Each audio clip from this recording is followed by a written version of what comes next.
네, 안녕하세요. 어슴 새벽입니다.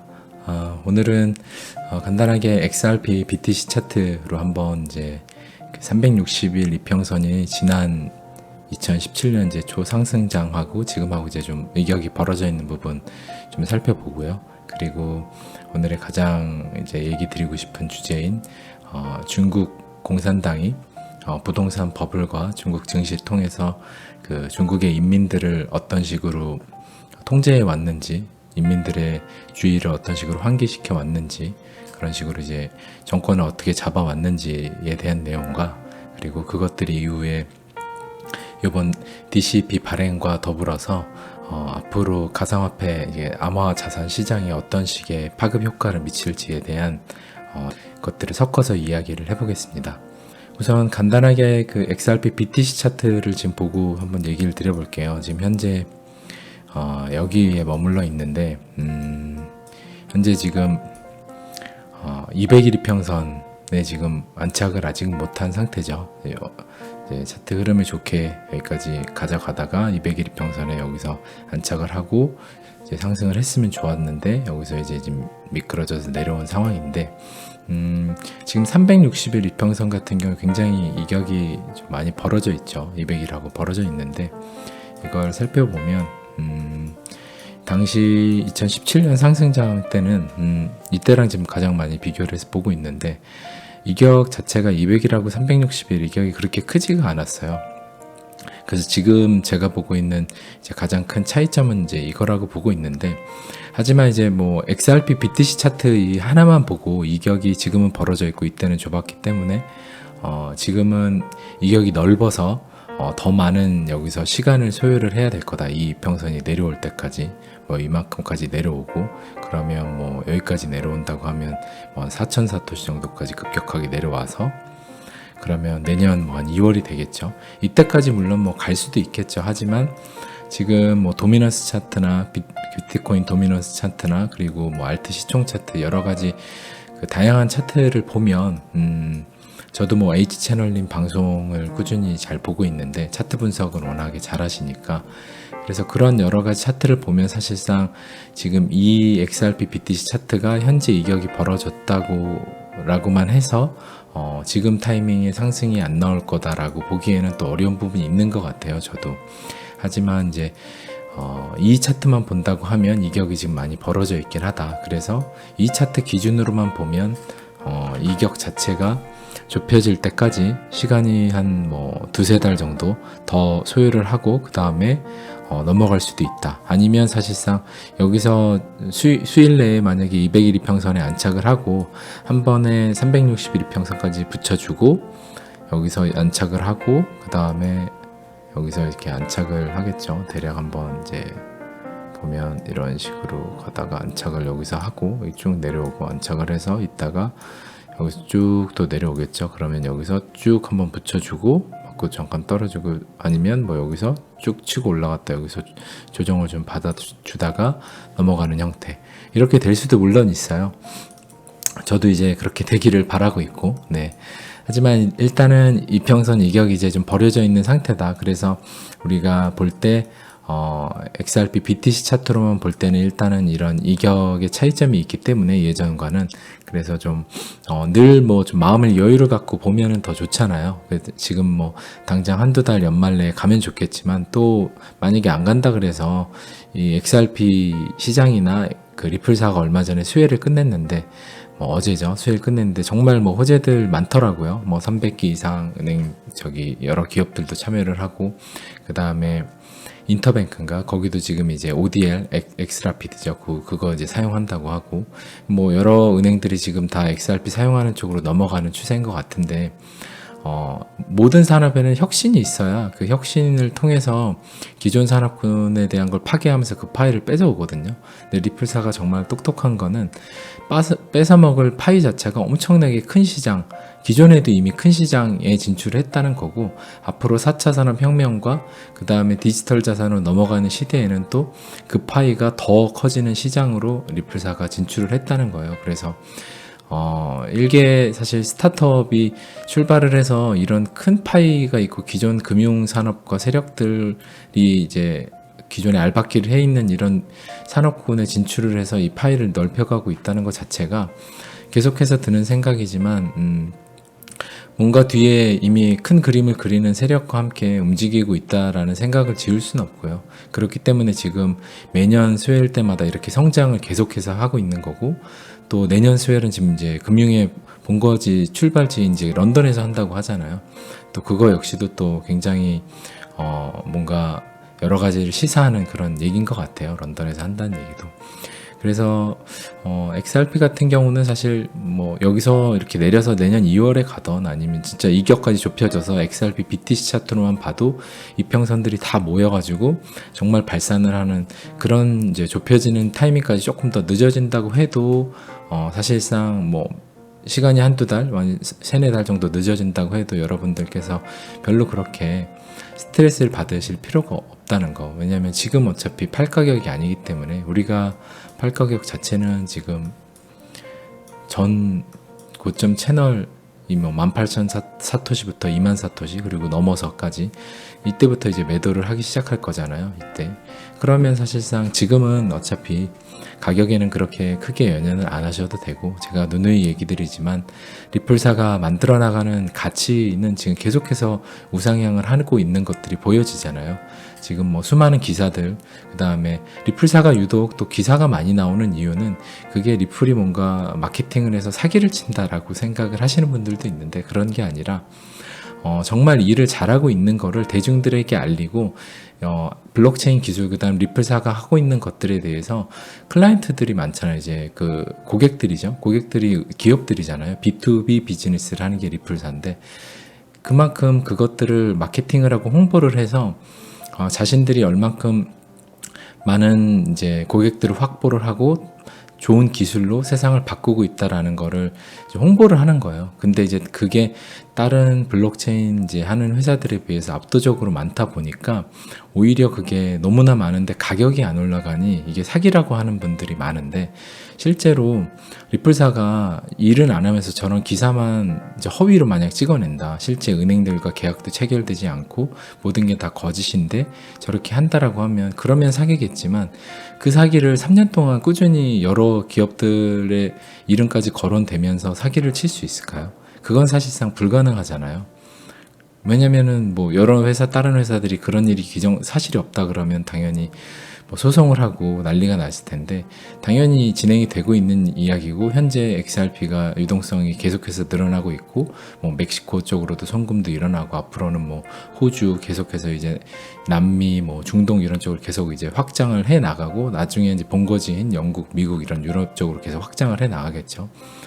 지금 리플사가 하고 있는 전략이 굉장히 금융 후진국들 순으로 먼저 해가지고 그 외곽부터 파고 들어오는 전략인데, 이게 아주 쉽게 설명드리면, 미국이나 유럽이나 이런 선진국들은 법 제도화 측면에서 굉장히 당장에 치고 들어가기에는 여러 가지 문제점들이 많아요. 시간 소요도 많고 로비도 해야 되고 그러기 때문에 지금 해외 금융 후진국들에서 실제 수요가 정말 필요한 그런 쪽부터 이제 외곽부터 파고서 들어서 정말 안에 있는 알짜인 미국과 유럽 이쪽을 나중에 먹겠다는 전략인데, 이런 것들이 지금 다 주요하게 먹히고 있잖아요. 몇 년 동안.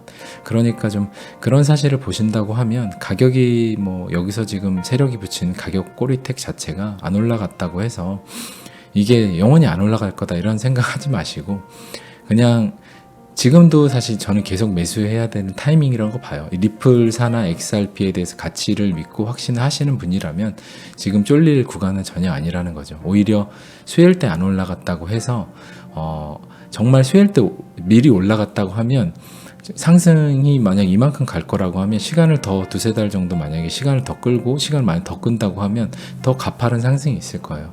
왜냐하면 에너지가 더 많이 모이고 이평선들이 더 많이 모이잖아요. 그러면 한 번에 더 크게 발산하는 거기 때문에, 이평선들은 사실상 그냥 제가 드린 얘기가 아니라 이게 많이 모이면 모일수록 에너지가 응축이 된다고 하거든요. 이게 그 뭐 360일이면 360일 동안 산 사람의 평균 가격인데 그만큼 낮아진 거잖아요. 그러면 정말 많은 이제 또 개미들이나 사람들, 뭐 작은 세력들이 다 떨어져 나간 거고, 그럼 더 발산을 하겠죠.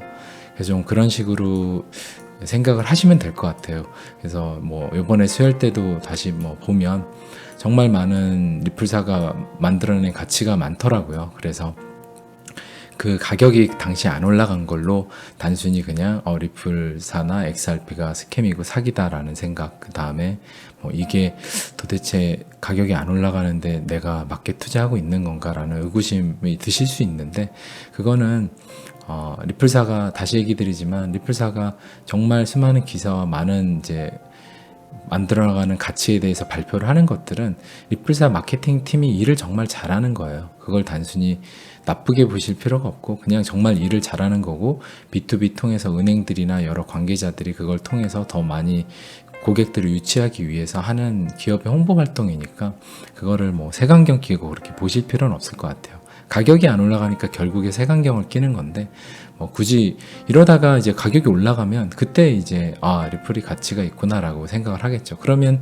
그때는 이미 기회가 없잖아요. 이때 대다수가 안 믿을 때, 99%가 안 믿고 사기라고 할 때 사실상 할 수 있어야 되고, 이때 대다수가 믿고 이때 정말 리플 진짜 대박이다라고 할 때는, 이때는 이제 과열됐으니까 조심해야 되겠죠. 그래서 모든 투자는 사이클은 다시 얘기 드리지만 대다수 대중이 참여하지 않는 쪽에 포지션을 취했다가 대다수 대중이 들어오는 쪽에서는 그때는 잠시 발을 떠나서 손을 털고 나가 있어야 되는, 그게 이제 포지션이 얼만큼 대중과 반대로 할 수 있느냐, 그게 굉장히 두렵고 어려운 일인데 그거 할 수 있느냐가 사실상 투자를 잘하고 못하고의 그냥 첫 번째라고 보시면 될 것 같아요. 왜냐면 그거를 뭐 세계 경제 사이클을 잘 알고 뭔가 다 잘 알고 차트 분석을 잘하고 정말 잘해도 이 대중들이 대다수 있는 불편한 포지션, 불안하고 위험한 포지션에 있는 거에 대해서 스스로 뭔가 이 자리에 머물러 있는 게 편하지 않으면, 그리고 이때 내가 불편해하지 않으면 이 투자를 실패할 수밖에 없어요. 그렇기 때문에 이 굉장히 불편하고 위험해 보이는 이 포지션, 대다수 대중이 욕을 하고 뭔가 관심이 없고, 정말 지금 얼만큼 관심이 없냐라고 하면 여기 또 보이죠. 지난 6월 이후에 꾸준히 감소해서 지금은 개인 그 거래소 트래픽 자체가, 암호화폐 거래소의 트래픽 자체가 이만큼 줄어들었다. 이 트래픽 줄어들었다는 것 자체는 4월 이제 비트코인 이렇게 올라가서 1600 찍고 이제 줄어드는 거잖아요. 지금 또 이제 이때는 또 과열되고 이때 줄어들고 이랬다 또 올라가겠죠. 그러면 트래픽 자체가 또 늘어나겠죠. 그러니까 사실 이러실 때 해야 되고, 이러실 때는 트래픽이 이렇게 과열될 때는 지금 과열이니까 잠깐, 물론 이제 긴 관점으로 보면 사실 이것도 의미가 없지만 좀 중기적 관점으로 보면 이때는 사실상 뭐 20-30% 물량 정도라도 정리를 하고 이때 조금 더 여유 있게 분할로 매수를 하고, 이런 전략도 사실 생각을 해볼 수 있죠. 그래서 이런 지금 데이터도 나오고 있다는 거, 지금 제가 봐도 요새 뭐 댓글로나 이런 걸 또 봐도 리플 스캠이고 사기인데 왜 홍보하냐 이런 분들이 또 부쩍 늦으셨더라고요. 이제 그런 것들을 보면 리플사가 아무리 홍보를 잘하고 해도 뭐 XRP는 사기다, 가격이 안 올라갔으니까, 사실 이렇게 이분법적 논리로, 0 아니면 1인 논리로 사실 이야기를 하면 어떻게 할 방법은 없어요. 그렇기 때문에 여러분들도 사고를 하실 때 그냥 가격이 안 올라갔다 해서 이게 안 좋은 거다 라기보다는 그냥 본질적인 가치에 대해서 좀 계속 집중해서 보실 수 있는 그런 눈을 기르셨으면 좋겠고요. 아무튼 뭐 리플 얘기는 여기까지 하는데, 리플사가 이번 수혜에도 만들어낸 가치 자체는 굉장히 많은 것들을 보여주었다라고 생각을 하고 정말 일 잘하고 있는 것 같아요. 이게 저도 처음에 초반에 한 1년, 뭐 2년까지는 리플사가 이게 실제로 금융 세력들과 결탁이 있는 수많은 은행들과 싸워야 되는데, 어떻게 보면 왜냐면 스위프트랑 일단 싸워야 되잖아요. 그래서 은행들과 스위프트에 연결되어 있는 그 연결고리를 깨고 들어가야 되는데 그게 가능할까라고 했는데, 압도적인 뭐 기술력, 그 다음에 또 뒤에 있는 금융 세력이 밀어주는 뭔가 파워가 있는지 그 연결고리를 깨고서 자신만의 그 리플사와 은행 간의 새로운 연결고리를 만들어내는 걸 보고서 저는 확신을 가졌거든요. 그것들이 1, 2년은 어떻게 보면 속일 수 있지만 여태까지 계속해서 지속적으로 기사도 나오고 뭔가 다른 정말 큰 굵직굵직한 회사들과 또 올해는 머니그램하고도 발표를 했죠. 한 10몇 프로 지분 인수도 하고 그런 것들을 보면 세계 3인가 정도 되는 머니그램 3인지 몇인지 이제 정확치는 않지만 그런 회사들과 파트너십을 해가지고 사실 지분 관계까지 유지를 해가면서 한다는 걸 보면 이거는 속이거나 할 수 있는 일은 당연히 아니라는 건 저는 이제 확신을 하고요. 그래서 그런 것들에 대한 좀 핵심적인 가치를 보시면 더 좋을 것 같아요.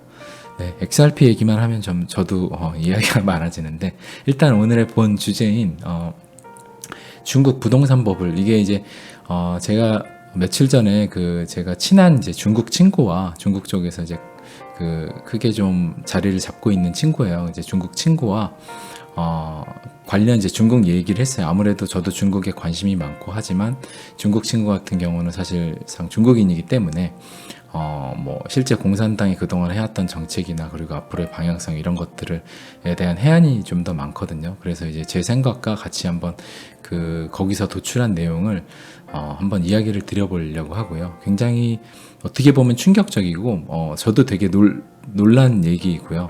이게 충분히 실현 가능성이 있다라고 봤기 때문에 저도 한번 이렇게 주제를 다뤄보려고 하는 거니까 한번 이야기를 들어보시면 정말 좋을 것 같습니다.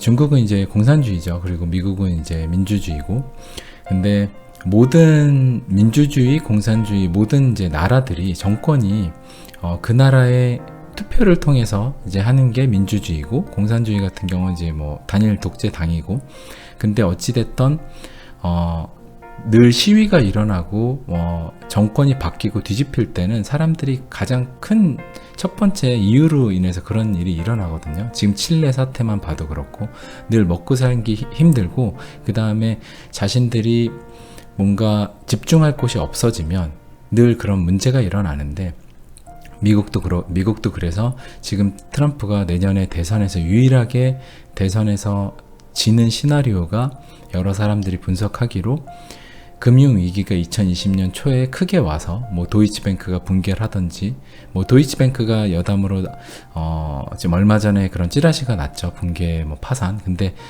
도이치뱅크 차트를 봐도 아직은 그런 조짐은 없더라고요.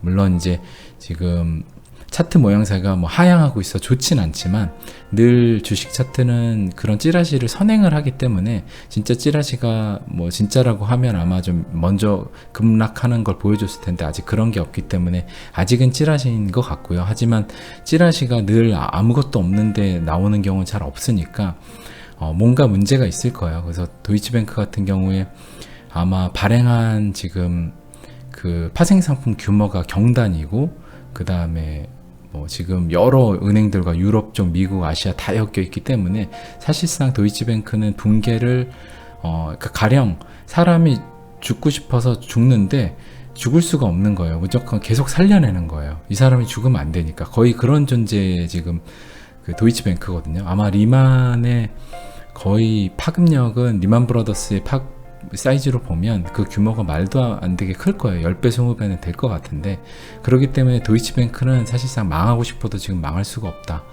그게 이제 제 생각이고요. 그래서 엄청난 유동성 구제금융 통해서 아마 도이치뱅크를 살려내려고 할 거고 더불어 도이치뱅크처럼 이제 위험한 지금 여러 은행들이 있죠. 그 은행들도 형평성 문제로 같이 아마 구제를 해주는 형태가 될 것 같아요. 그러면 정말 엄청난 유동성이 폭발을 하겠죠. 근데 사실상 밑빠진 독에 물 붓기가 될 것 같아요. 왜냐하면 이만큼 사실상 썩어 문드러진 이제 골마 터진 것들은 이제 터져서 사실상 그 세포가 죽고 다시 새살이 나야 되는데 그거를 죽어도 죽을 수가 없는 거라 계속 살려낸다고 하면 언젠가는 더 크게 골마서 터지겠죠. 그러면 사실상 시간을 늦출 뿐이지 이런 자본주의 경제 상황에서 저렇게 막는다고 해서 그게 어떻게든 막아지는 게 아니기 때문에 결국엔 터질 거라고 봐요. 아무튼 도이치뱅크 이야기는 거기까지 하고 트럼프가 대선이 사실상 안 되는 이유는 경제 위기인데 역시나 이게 중국 얘기로 돌아와서 중국이 공산당이 지금 홍콩 시위를 아직까지도 못 막고 있잖아요.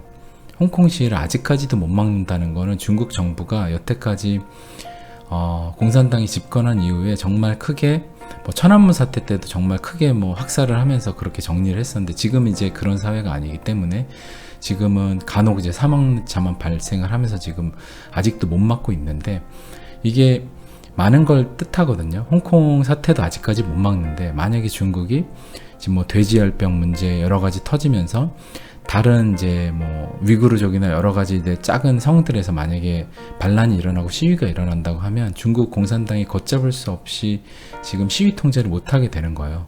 미국하고도 미중 전쟁을 하고 있는 와중에 내부에서도 문제가 터지면, 그래서 공산당은 사실상 외부의 적보다 가장 두려운 게 내부 인민의 반란을 가장 사실 두려워한다라고 오래전부터 이제 중국 친구한테 들었었거든요. 그게 이제 실제 중국인이 보는 거 외부에서 보는 시각이 다른데, 외부 자본주의 사회는 외부의 이제 나라와 그 뭔가 전쟁을 하고 하는 걸 두렵지만, 사실상 단일 독재 당 같은 경우는 내부에서 그 체제가 전복이 돼가지고 일어나는 걸 이제 가장 두려워한다는 얘기예요. 그래서 중국이 지금 굉장히 홍콩 시위 때문에 힘들고 이제 이것조차 통제를 못한 상황인데, 뭐 돼지열병도 일어나고, 근데 앞으로 미중전쟁 통해서 더 힘들어질 것 같고, 내년 지금 뭐 3, 4월이나 이제 초 되면 미국 기업들이 또 계속해서 떠날 거 아니에요. 그러면 당연히 갑자기 늘어난 실업자들로 통해서 미중전쟁이 이제 계속 될 테니까 실업자들 통해서 이제 내부가 정말 힘들어지는 이제 상황이 될 건데, 그러면 중국 정부가 어떤 그 다음 준비를 해야 될까라는 생각을 하고 있을 때, 중국이 이제 우리가 잘 아는 DCP 디지털 화폐를 발행을 했죠. 이게 제가 얼마 전에 이제 기사를 통해서 얘기 드렸을 때도, 미중 전쟁을 통해서 앞으로 일어날 여러 이제 해외 자기 1대1로 국가들이나 여러 가지 이제 미중 전쟁이 고도화될 때 스위프트나 이런 이제 그 자금을 해외로 보내는 그 시스템 자체를 통제당하는 걸 대비해서 이거를 했을 거라는 시각에 대해서도 얘기를 드렸었는데, 물론 그것도 일부 요인이 될 수 있을 것 같고, 한 가지 이제 중국 친구하고 얘기를 하면서 가장 크게 생각했던 부분은 중국 지금 이게 중국 부동산 버블이에요. 늘 공산당은 중국 인민을 통제할 때 가장 쉬운 부분이 잘 먹고 잘 살게 해주겠다라는 거예요. 누가 지배를 하건 사실 단일 독재를 하건 뭘 하던 정말 못 살던 중국 인민이 급속도로 잘 살면서 그것들이 다 커버를 쳐준 거예요. 그냥 사실 잘 살게 해주는 그거 하나만으로도 그냥 사실상 독재를 하건 뭐 종교를 탄압을 하건 뭘 해도, 뭐 어디 인권을 무시를 하고 뭐 CCTV를 통해서 전 국민을 감시를 하고 해도 잘 먹고 잘 살게 해줬기 때문에 그게 통제가 됐는데, 여기 보시는 것처럼 거의 지금 2010년도부터는 거의 100%가 올랐고요. 이거는 이제 전체 통계일 테니까 아마 베이징이나 샹하이 이런 뭐 선전직은 더 많이 올랐을 거예요. 여기서부터 가파르게 2015년부터는 거의 50%가 올랐죠. 이렇게 오르고, 또 2015년부터 16년에는 다시 중국의 부동산 버블을 만들었어요. 부동산 버블이 거의 지금 여기 2000포인트에서 5000포인트까지 갔죠. 여기 지금 보면 거의 2000포인트에서 2014년, 15년부터 이제 여기까지 엄청 또 버블을 만들었죠. 이런 식으로 버블을 만들고 지금 주식 같은 경우는 폭락을 했는데, 폭락을 하고 주식시장은 더 이상 버블을 만들기가 어렵죠. 왜냐하면 중국 기업들 자체가 지금 이제 기업 그 부채도 많고, 기업이 사실상 그 매출 자체가 없는, 나라에서 사실 밀어주는 매출로만 유지를 해왔는데 더 이상 그러기가 어려운 상황이기 때문에 미중 전쟁도 있고 그 타격이 사실 제일 크죠. 그러다 보니까 주식시장에서 버블은 이제 만들기가 어렵고, 부동산 버블도 최근에 이제 부동산이 또 가격이 하락을 하고 있고, 그래서 중국 같은 경우에 지금 돼지열병도 있고 여러 가지 막 문제들이 터져나오고 있는데, 실업도 이제 막 발생을 하겠죠. 미국 기업들도 많이 떠나 나가고, 그러면 이제 중국 자체 공산당이 이때 때마침 이 DCEP를 왜 발행을 했는가, 여기서 이제 제가 정말 중국 친구하고 계속 얘기를 하면서 얘기를 듣고 정말 저도 놀라고 생각을 좀 정리를 많이 했던 건데, 지금 DCEP 같은 경우 발행 형태가 중국 중앙은행에서 발행을 해서 DCEP를 디지털 위안을 발행을 하고, 중국의 여러 상업은행들, 공산은행들 있죠. 그런 이제 공산당이 지배하는 실제 민간이라고 하지만 이제 국유 나라 기업이죠. 거기서 위안화를 준비를 해서 그거를 중앙은행에다가 주고 중앙은행이 디지털 위안을 주는 DCP를 주는 형태로 해서 발행을 하는데, 이렇게 발행을 하고 나면 그 DCP를 가지고 전 국민들이 지금 부동산 버블과 중국 증시나 이런 것들에 대해서 지금 돈이 갈 데가 없잖아요. 역시도 중국 국민들이 제일 큰 관심사는 돈인데, 중국은 또 여담으로는 중국 사람들은 돈을 숭배하기 때문에 마윈도 사실상 그 신처럼 모시고 이래요. 사실상 중국인들에게 돈이라는 거는, 돈의 가치라는 거는 어떻게 보면 한국이나 다른 서구권과 다르게 정말 최우선 그 가치로 평가를 하거든요. 그래서 돈을 쫓는 거에 대해서 전혀 부끄러움이 없어요. 그게 이제 중국 사람들이 어떻게 보면 여러 해외 뭐 시장에서 강점이라면 강점인데, 왜냐하면 돈이 최우선이고 돈을 쫓는 거에 대해서 부끄러움이 없다 보니까, 그러면 그만큼 투기적 성향이 강한 중국인들이 지금 돈이 갈 데가 없잖아요. 지금 이제 버블도 그렇고 지금 증시도 그렇고 갈 데가 없는데, DCP를 발행함으로써, 당연히 근데 DCP를 발행했다 그래서 DCP 자체가 디지털 위안과 1대1 이제 디지털 위안이고 위안화랑 1대1로 연동이 되는데, 그게 당연히 가격이 오를 수 없겠죠. 그러면 위안화 가치가 오르니까, 그러면 사람들이 디지털 위안을 사게끔 만들려고 하면, 지금 얼마 전에 중국 뭐 공산은행 이런 데서 이제 앱을 만들어 가지고 암호화폐 지갑, DCP를 보관하는 이제 지갑 이런 것들을 만든다고 하는데, 거의 뭐 준비를 해놓고 발표 직전이라고 하네요. 그러면 그걸 발행을 해서 거기서 돈을 디지털 위안을 받아놓고 그거를 어떻게 하겠어요? 당연히 투자를 하게끔 만들어줘야 되는데, 그러면 중국에 얼마 전에 비트코인 채굴도 이제는 허용이다 뭐 전반적으로 풀어준 추세로 갑자기 이거 발행과 가는 이유가, 그 중국의 수많은 인민들이 이제 그 DCP, 디지털 화폐, 위안 디지털 화폐를 사서 그것들을 어디에 투자를 해서 돈을 계속 벌고 거기에 정신이 팔리고 전 국민이 계속해서 돈을 버는 뭔가 버블을 만드는 하나의 또 장을 연출할 거라는 게 이제 제 생각이에요. 이게 이제 중국 친구하고 생각을 도출해낸 내용인데, 굉장히 중국 정부라면 이제 공산당이기 때문에 이게 가능한 건데, 왜냐하면 사실상 DCP 자체는 위안화잖아요. 그럼 위안화는 종이돈도 무한대로 찍어내는데, 디지털 화폐 같은 경우는 더 쉽게 무한대로 찍어낼 수 있잖아요.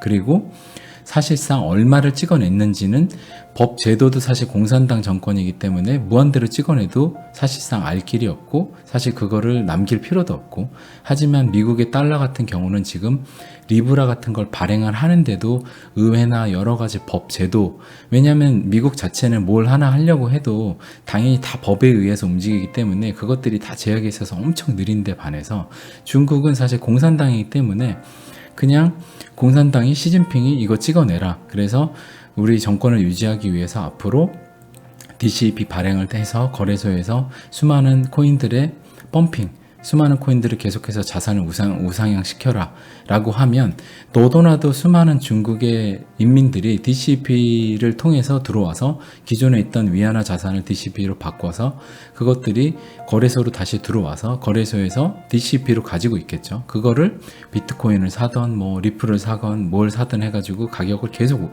올라가는 거예요. 그러면 사실상 정부는 가격을 올리는데 처음에 불만 지펴주면 되는 거죠. 가령 이제 거래소 조작도 하기가 너무 쉬워요. 거래소에서 그냥 중국 자체 뭐 공산은행에서 그냥 그 발행한 DCP 가지고 비트코인을 계속 매수를 해요. 그러면 중국 거래소에서 프리미엄도 생길 수가 있겠죠. 그러면 뭐 사실상 한국에 있는 사람들이나 해외에 있는 사람도 예전에 한국에 김치 프림이 있어서 중국 사람들이 한국 가서 팔아서 돈을 벌은 것처럼, 한국 사람은 중국에 가가지고 프리미엄으로 팔고 DCP를 받는 거예요. 그런 식으로 DCP를 전 세계에 대중화시키는 전략도 충분히 할 수 있는 거죠.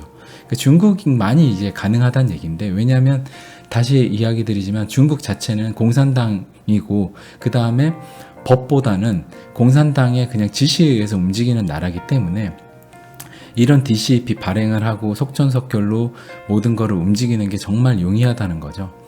그러면 다시 얘기로 돌아와서 DCP 발행을 해서 여러 국가 기업들, 이제 보통 상업은행이나 뭐 공산은행 이런 데가 되겠죠. 그런 것들이 중국 내 거래소에서 비트코인이나 여러 가지 펌핑을 시작을 해요. 그러면 당연히 전 세계 거래소에 영향을 받겠죠. 그럼 전 세계 거래소도 프리미엄 차이는 있을 수 있지만 당연히 가격이 올라갈 거예요.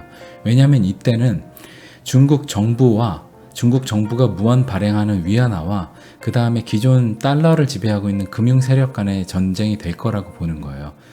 기존 이제 금융 세력들은 당연히 중국이 갑자기 이런 식으로 펌핑을 하고 프리미엄을 줘서 중국 거래소로 비트코인이나 여러 가지 뭐 리플이나 여러 가지 암호 자산들이 빨려가는 이 블랙홀 같은, 만약에 프리미엄을 주면 계속 빨려갈 거 아니에요. 그쪽에서 계속 거래해서 팔고 DCP로 사람들이 받아서 DCP로 가령 거기서 만약 테더가 거래된다고 하면 테더로 바꿔가지고 다시 오겠죠. 그 다음에 여기서 다시 또 뭐 코인베이스나 아니면 한국 업비트에서 다시 리플이나 비트코인 뭐 이더리움을 사가지고 다시 또 차익 거래를 하러 그 중국 거래소로 가겠죠. 이런 이제 현상이 무한 반복이 된다고 하면 중국이 생각하는 암호화폐 계에서 실제 종이 돈은 무한대로 찍어가서 가치 하락을 주고, 그 다음에 실물 자산인 실제 화폐 유통량이 정해져 있는 비트코인, 뭐 XRP 이런 것들을 실제적으로 중국 거래소가 어느 정도 일정 부분 확보를 하는 전략을 충분히 가져갈 수 있는 거예요.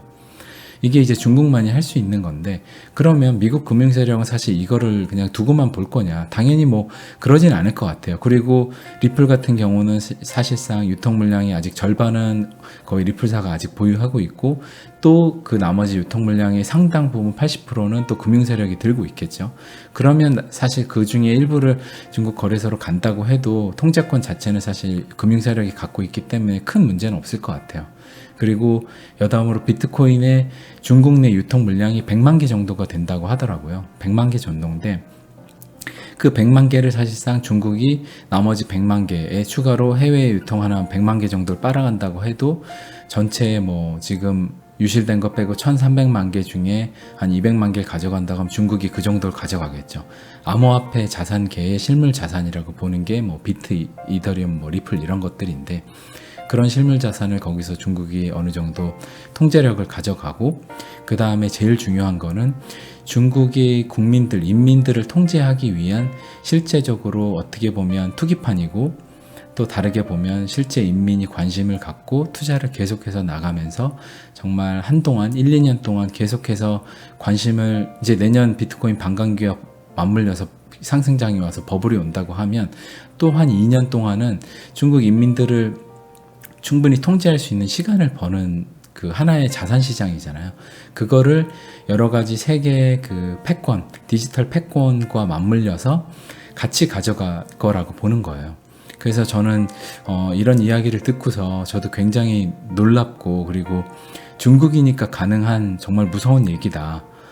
사실상 이제 다른 자본주의 나라에서는, 법치국가에서는 법에 기반되기 때문에 이런 식으로 불도저처럼 밀고 나갈 수가 없는데, 중국은 사실상 이게 이제 가능한 거죠.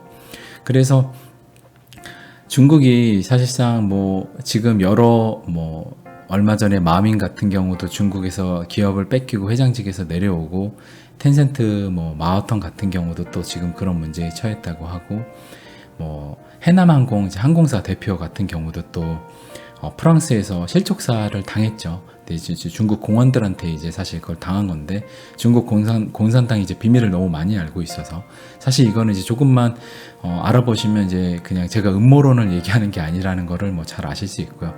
그만큼 중국 공산당은 그냥 자기네들 마음대로 하고 있어요. 그냥 마음대로 내부의 기업들도 다 그냥 본인들 소유고, 이미 사실 그 정관계의 유착 통해서 그 기업들이 커왔기 때문에 그거를 다시 공산당이 가져간다는 논리로 지금 이제 회사들을 가져가고 있는 건데, 결국에는 이런 지금 전반적으로 나라를 그 통제하기 위해서 DCP 발행도 하고, 뭐 천왕이라는 그 CCTV 프로젝트도 하고, 그 다음에 전 국민들한테 관심을 이쪽으로 암호화폐 시장으로 쏟게끔, 그러면 수많은 디지털 화폐가 발행이 돼서 엄청난 유동성 장세가 되면 그 돈이 들어와서 실제로는 비트코인이나 여러 가지 수량 한정이 있는 것들의 가격은 엄청나게 올라가겠죠.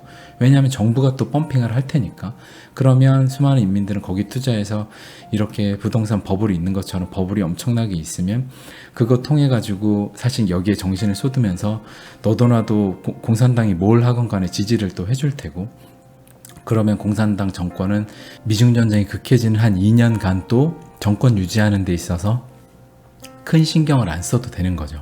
그래서 이런 중국이 이런 DCEP를 발행하는 이런 유동성을 폭발을 해서 세계 디지털 화폐 패권과 그 다음에 내부의 그 정치 통제를 위해서 이런 이제 자산시장의 버블을 만드는 행위, 그 다음에 비트코인이나 뭐 리플, 이더리움 여러 가지들을 실물 자산들을 중국이 보유하는 이런 행위를 사실상 미국이나 뭐 금융 세력이 모를 리가 없잖아요. 그러면 우리는 앞으로 금융 세력이 또 어떤 포지션으로 이것들에 대항을 해서 만들어 나갈지 그거를 한번 주의 깊게 볼 필요가 있을 것 같고, 이게 이렇게 유동성이 폭발해서 공산당이 이런 정권을 취하든 뭐 트럼프가 내년에 대선이 되든 안 되든 사실상 위기가 오든 사실상 위기가 안 와서 트럼프가 유동성을 엄청나게 더 폭발을 해서 경제 위기를 어떻게든 막아도 사실상 암호화폐 시장에는 나쁠 게 없다라고 봐요. 물론 경제 위기가 더 와서 정말 도이치뱅크 파산이나 이런 위기가 와서 암호자산 시장에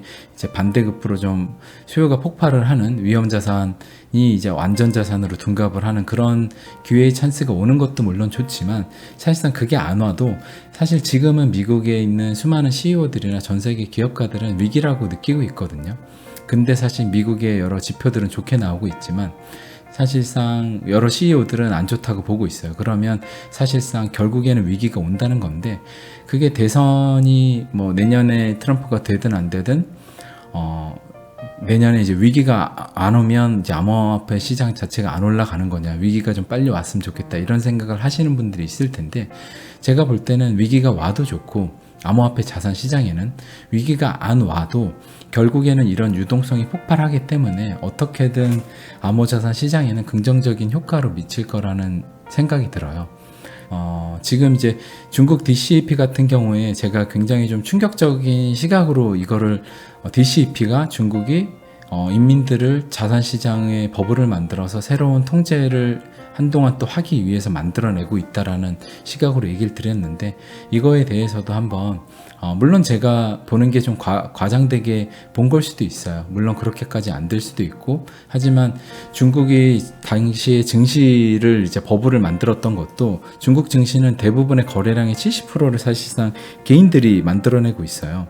결국에는 그게 보여주는 것도 중국 정부가 개인들한테 뭔가 투기판, 개인들이 집중할 수 있는 것들을 마련해 주는 거거든요. 그래서 결국에는 이거를 발행하는 게 이 타이밍에 이거를 급격하게 빠르게 준비해서 한동안 이제 오래 준비했겠죠. 이제 다 세팅이 된 다음에 발표를 했을 텐데, 이거를 이제 발표를 해갖고 한다는 것 자체가 제가 말씀드린 그 시각 자체가 현실적으로 충분히 일어날 수 있다라고 봐요.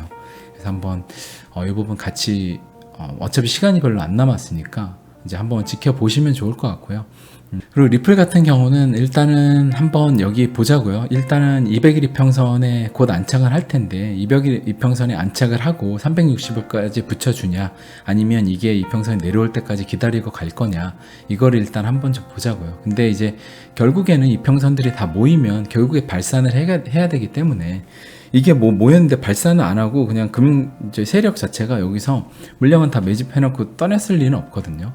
리플사는 가치는 계속 올라가고 있고, 그러면 그냥 우리는 이게 내려와서 가던 아니면 이게 안 내려왔는데 그냥 붙여주고 가던 이게 어떻게든 갈 거예요. 그러니까 그거에 대해서는 너무 불안해하지 마시고 그냥 보시면은 될 것 같아요. 그래서 뭐 저도 보고는 있지만 그냥 뭐 언제 가도 이상하지 않고 지금 가도 좋고 조금 이따 가도 좋고, 이따 가면 더 많은 상승률을 가기 때문에 또 그래서 좋고, 그래서 좀 그런 관점으로 보시면 좋을 것 같습니다. 단기간에 사실상 좀 많은 분들이 구독해 주셔서 저도 즐겁게 되게 재밌게 방송을 준비하고 있어요. 이 방송을 준비하고 하나의 주제를 잡고 하는 것들이 또 나름의 시간이 많이 소요되고 있긴 하지만 저 나름대로 공부도 하고 생각을 정리하는데 굉장히 많은 도움을 주고 있다라고 해서 제 스스로의 그 동기부여나 자기 발전에 큰 이제 모티베이션이 된다라고 생각이 들기 때문에 네, 아무튼 사설이 길었는데 어슴새벽 구독과 좋아요 그리고 알림 설정도 한번 부탁드리고 주변에 좋은 지인 있다 그러면 추천도 또 부탁드리겠습니다. 네, 감사합니다. 어슴새벽이었습니다.